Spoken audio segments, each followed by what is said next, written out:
I'm not a cookie cutter regular pastor that you see. You know, I have a lot of balance. No, you're not. No, you're not.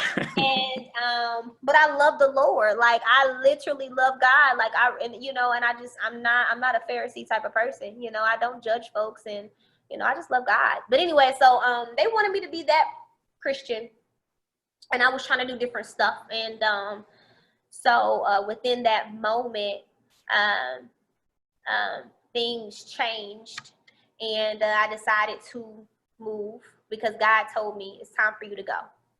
Right? It's time for you to leave. You need to leave this organization because your time is up.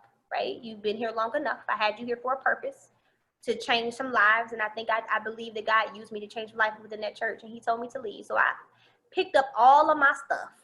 Right? It took my daughter, got permission from her dad, and we left. We moved. I said, God called me to North Carolina. I have a grandfather that was a bishop, and he had a church here in Greensboro or Reedsville, North Carolina. And my aunt's a pastor as well. So I have people in ministry in North Carolina. My grandmother's here. So I ended up moving. And when I moved here, God never told me that I was going to be a pastor when I moved. He just said, move to North Carolina. I have ministry for you. So I'm thinking I'm going to be an evangelist. I'm like, okay, I'm going to preach and da-da-da-da. I get out here, my aunt hands me a church. She's like, here's a church for you. I want you to launch this. I'm like, what?